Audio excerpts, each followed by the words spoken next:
네, 안녕하세요. 통합사회를 알면 세상이 보인다. 동식쌤입니다. 오늘 우리가 정리하려고 하는 단어는 마지막 단원입니다. 지속가능한 발전의 의미와 필요성이라고 하는 단원인데요. 가장 중요한 개념은 역시 요거, 바로 지속가능한 발전입니다. 자, 그러면 내용을 하나씩 보도록 합시다. 자, 우선 지속가능한 발전의 정의를 먼저 확인을 하는 것인데요. 자, 요거는 별표를 좀 쳐둘게요.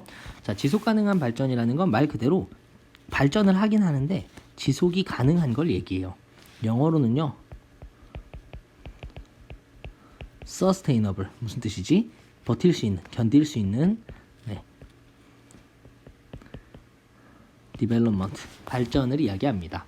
그래서 버틸 수 있는, 지속이 가능한 development 발전을 추구하는 것이 지속 가능한 발전인데요. 이 지속 가능한 발전을 위한 세 가지 차원은 요거예요. 경제 성장을 안 할 수는 없어요.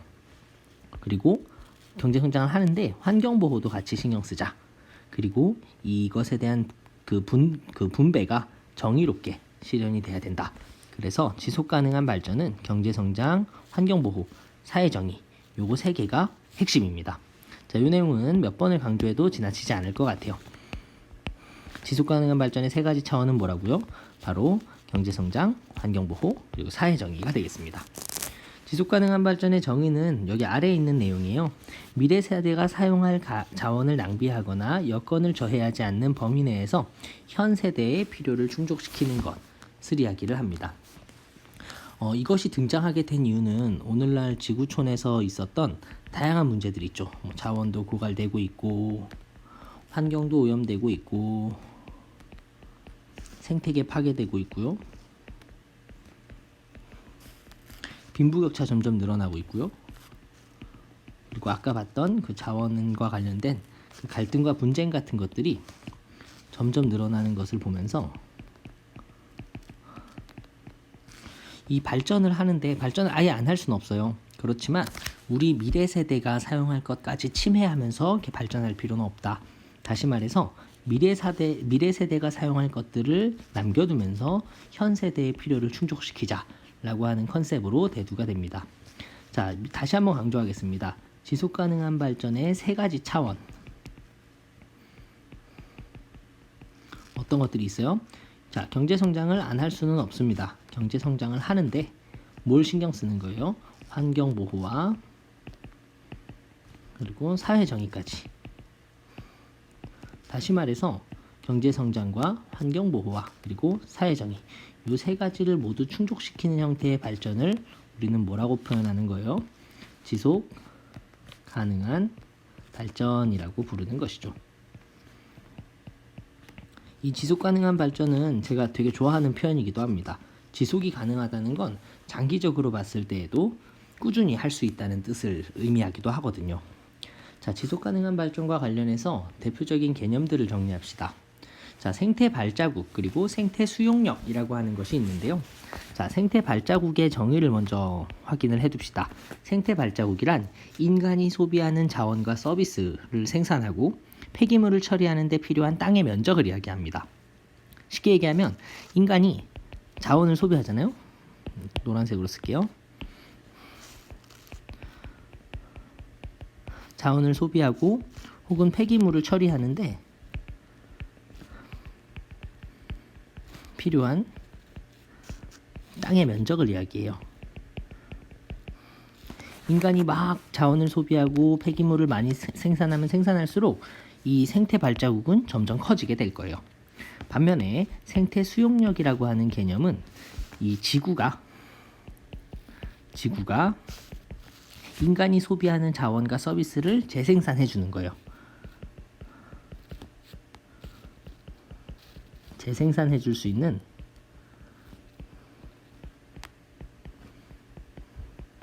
땅의 면적을 이야기합니다.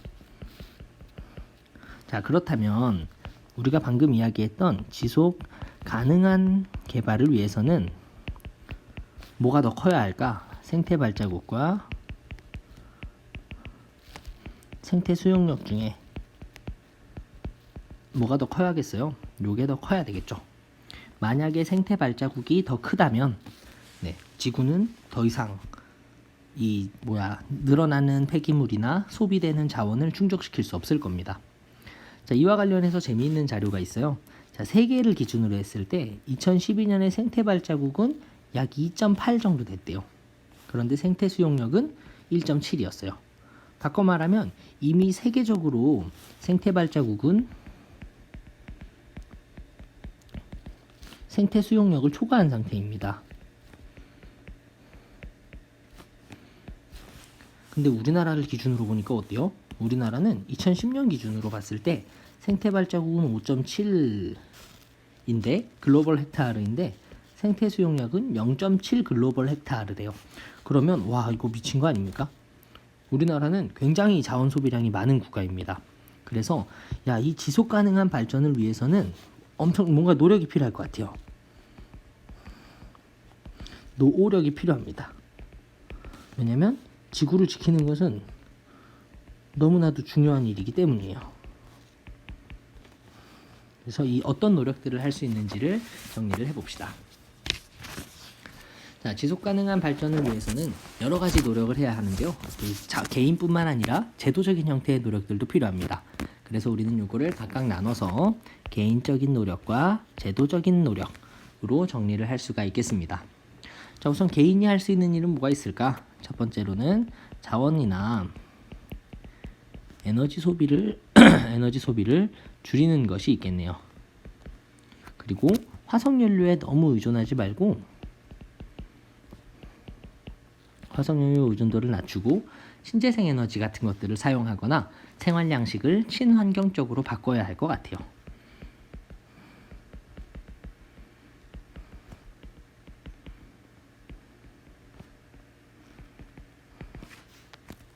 자, 이에 따라서 정부는 또 어떤 노력을 해야 할까? 정부는 지속 가능한 발전을 위한 재정을 확충하고요.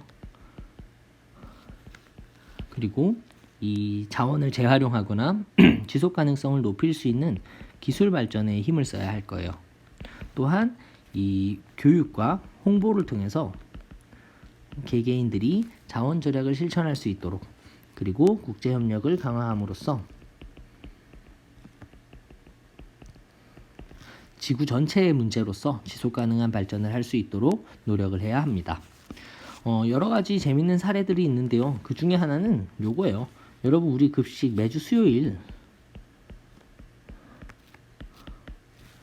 하고 있는 운동들 있죠. 바로 빈그릇 운동이라고 하는데요. 이 빈그릇 운동은 이 부르는 이름은 다 달라요. 학교마다 다른데 수다날이라고 부르는 학교도 있고 잔반 없는 날이라고 부르는 날도 있어요. 부르는 학교도 있어요. 자, 이러한 형태의 노력들은 다 어떤 노력이냐면 바로 빈그릇 운동입니다. 자, 내용을 간단하게 한번 볼까요? 학교에서는 잔반통을 운영하지 않는, 그리고 대학생들은 빈그릇 운동의 홍보를 하기도 하고요.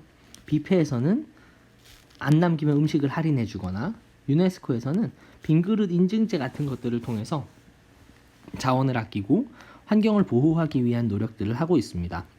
그래서 결국 이 지속 가능한 발전이라고 하는 것은 특정 개인이나 누군가의 이득을 위해서가 아니라 지구 전체가 살기 위해서, 이건 선택의 문제가 아니라 반드시 해야 하는 과제예요.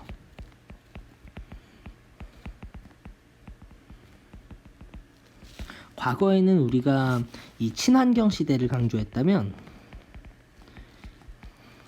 이제는 친환경이 아니라 반드시 환경을 신경 써야 된다는 점에서 필환경 시대라고 표현하는 것도 이 지속 가능한 발전과 동일한 형태의 맥락입니다.